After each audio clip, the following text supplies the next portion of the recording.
Assalamualaikum warahmatullahi wabarakatuh. Apa kabar semuanya anak-anak? Sehat? Sehat. Alhamdulillah semua sehat. Sebelum pembelajaran pada pagi hari ini dimulai, marilah kita membaca doa. Berdoa mulai.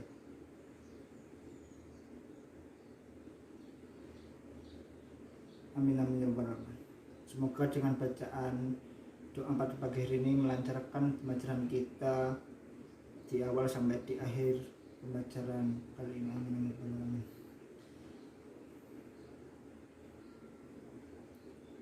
Setelah itu akan saya absen. Si A kelas SMA kelas 10, si B kelas SMA kelas 10, si C kelas SMA kelas 10. Alhamdulillah semuanya masuk. Semoga kalian masuk atau melaksanakan sekolah dengan taat, karena kalian adalah penerus bangsa selanjutnya dan akan membawa nama negara ataupun nama orang tua untuk kedepannya. Ya, sebelum pelajaran dimulai akan saya beri aturan ataupun tata cara belajar dengan saya. Yang pertama, harus masuk sesuai jam, harus membawa alat tulis atau buku dan alat-alat sekolah lainnya, memakai seragam, tidak boleh alpa lebih dari tentuan seperti 5 ataupun 6. Ya, selanjutnya akan saya jelaskan tentang materi di pasar, contohnya tentang materi di pasar. Siap? Apakah anak-anak yang bisa tahu tentang materi di pasar ataupun bisa? Ayo, si A, si B, si C. Ya silahkan, si A tentang ekonomi. Ya, benar sekali. Pelajaran pada pagi hari ini berkaitan dengan pengertian ekonomi dan ilmu ekonomi. Siapa yang sudah mempelajari ilmu itu di SD, MI ataupun SMP? Semua sudah? Ya alhamdulillah. Di sini akan menambahi lagi tentang kaitan seperti itu. Pertama, pengertian ekonomi. Ekonomi berasal dari kata Yunani yaitu oikonomis, terdiri atas kata oikos yang artinya rumah tangga dan nomos yaitu aturan. Jadi ekonomi dalam arti sempit adalah aturan rumah tangga. Secara luas, ekonomi mempelajari kegiatan rumah dalam memenuhi kebutuhan sehari-hari ataupun kebutuhan pokok yang harus dibutuhi, seperti makan, rumah, dan lain-lainnya. Selanjutnya, ilmu ekonomi. Ya, siapa yang bisa menjelaskan ilmu ekonomi? Si A, ilmu pelajari ekonomi. Ya, benar sekali itu. Tapi bukan itu. Yaitu adalah ilmu yang mempelajari unsur-unsur manusia dalam memenuhi kebutuhannya dengan memanfaatkan sumber daya yang ada. Ekonomi dikatakan sebagai ilmu karena memiliki komponen-komponen ilmu, yaitu teori, faktor, fenomena, dan konsep. Ya, itu maksudnya. Ya benar tadi, tapi itu terlalu simpel, tapi ini penjelasannya. Ya, siapa tahu tokoh-tokoh ekonomi? Saya tahu? Oh, lupa. Ya, ini akan saya jelaskan. Pengertian menurut ahli, yaitu Paul A. Samuelson, yaitu cara orang-orang dan masyarakat membuat pilihan dalam menggunakan sumber daya produk yang terbatas tetapi dapat dipengaruhi dalam berbagai cara untuk memaksimalkan berbagai jenis komoditi dari waktu ke waktu untuk mendistribusinya untuk keperluan konsumsi saat ini dan masa akan datang. Yaitu menurut tapi banyak lain, terserah. Saya hanya mengambil satu saja. Ya, selanjutnya pembagian ilmu ekonomi. Ayo, siapa yang tahu? Ada berapa pembagian? Si A, si B, kelas 10 SMA. Ada yang tahu? 3, 5, atau 6? Ada yang tahu berapa? 3 atau 4 atau 5? Kalian tahu? Ya, yaitu ada 3. Yang pertama ilmu ekonomi deskriptif, yang kedua ekonomi teori, yang ketiga ekonomi terapan. Yaitu akan saya jelaskan lagi. Ekonomi deskriptif merupakan ilmu ekonomi yang menjelaskan gambaran fakta ataupun data empiris tentang peristiwa ekonomi. Yaitu menjelaskan tentang teori ekonomi ataupun data empiris ataupun fakta dari ekonomi tersebut. Yang kedua, ekonomi teori merupakan kumpulan asas atau hukum ekonomi yang digunakan sebagai dasar untuk melaksanakan kebijakan ekonomi dan bagian dari ilmu ekonomi. Ya, ini seperti asas ataupun hukum. Hukum kita melaksanakan ekonomi. Kita harus gunakan ekonomi itu dengan sebaik-baiknya, tidak merugikan orang lain ataupun menjatuhkan sesama pesaing kita kalau berekonomi. Itu menjelek-jelekkan, itu tidak boleh. Selanjutnya yang ketiga, ekonomi terapan, yaitu bagian dari ilmu ekonomi yang merupakan penerapan ilmu ekonomi teori.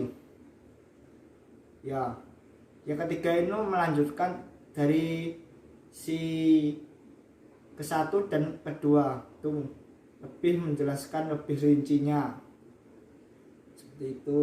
Yang menelaah kebijakan yang perlu dilaksanakan untuk mengatasi permasalahan-permasalahan yang timbul dalam suatu perekonomian.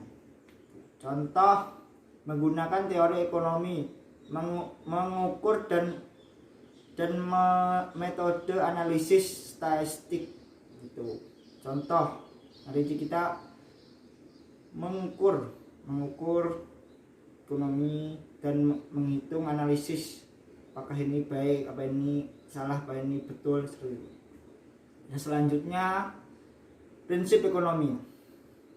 Sebelumnya ekonomi teori itu dibagi menjadi 2, satu ekonomi mikro dan ekonomi makro. Nanti ya dibaca sendiri saja agar lebih paham ataupun kurang paham nanti akan saya jelaskan di pertemuan di depan.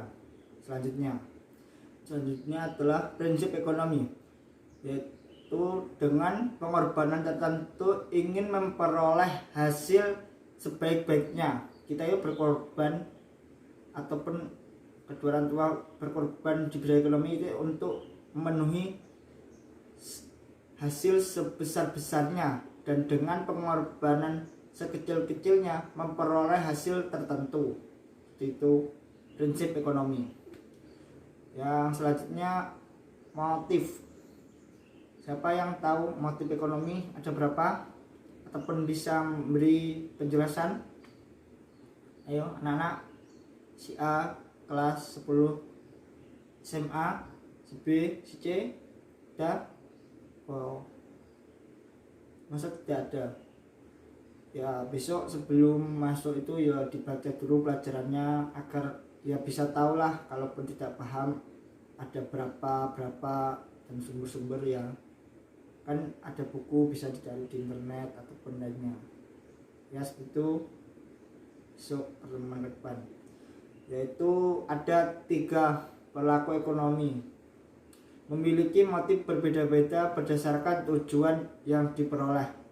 Yaitu kita juga mempunyai tujuan dalam berekonomi, yaitu berbeda-beda dari si A, B, C juga mempunyai sendiri-sendiri cara mereka berekonomi ataupun memenuhi, tapi ya tujuannya itu sama, ingin bisa hidup, bisa makan, bisa membuat rumah dan lain-lain.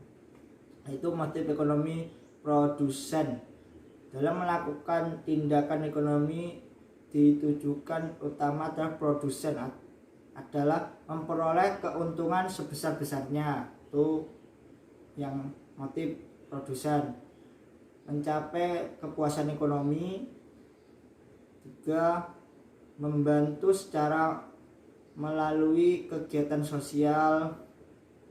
Tuh, kita membantu dari kegiatan sosial ataupun di saat puasa ini membagi-bagi takjil, itu juga kan motif ekonomi kita memberi di kegiatan sosial ataupun mengajak teman-teman untuk ikut meramaikan acara tersebut.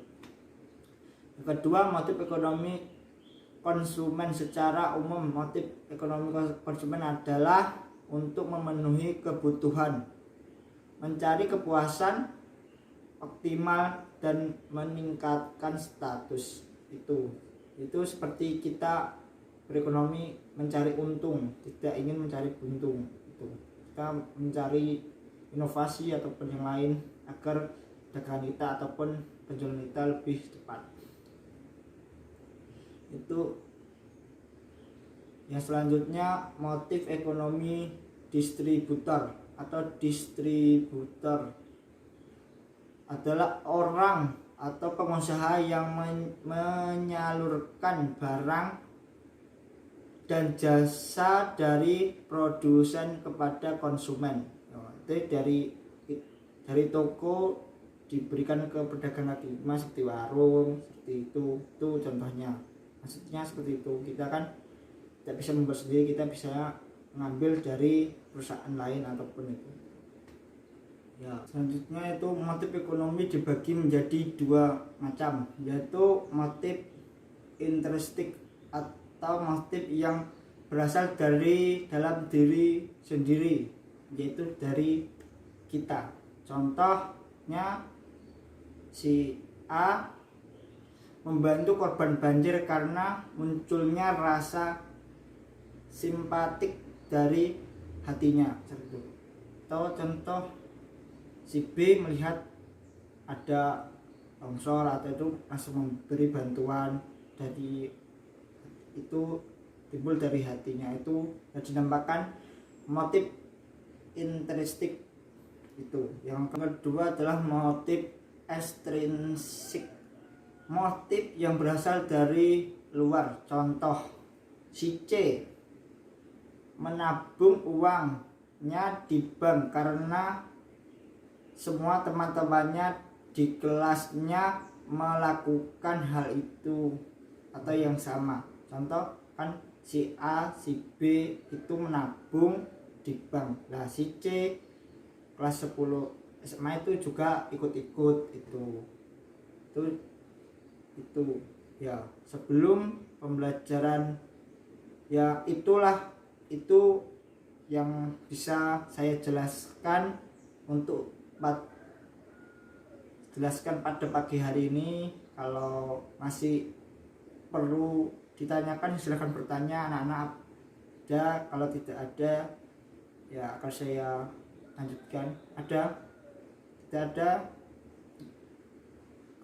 Kalau tidak ada ya besok membaca lagi, dan nanti akan saya beri tugas untuk mencari motif ekonomi produsen, dan motif ekonomi konsumen, dan motif ekonomi distributor. Membuat contoh ya, satu siswa itu 3 itu saja ya. Sebelum kan tidak ada yang bertanya tadi ya, sebelum pelajaran pada pagi ini saya tutup ya. Sebelumnya ya kita harus menjaga kesehatan kan di saat pandemi ataupun saat puasa ini. Kita kan kalau nutrisi kita kan maksudnya kurang karena kan kita berpuasa juga, dan ada banyak virusnya. Kita harus menjaga kesehatan, pola makan, saat sahur ya sahur, menjaga buka ya buka, harus puasa penuh, dan harus semangat terus belajar. Dan ya kita banyak berdoa agar musibah yang menimpa banyak negara ini segera selesai dan kita bisa masuk seperti biasanya. Sebelum pembelajaran ini saya akhiri, marilah kita berdoa terlebih dahulu. Berdoa, mulai.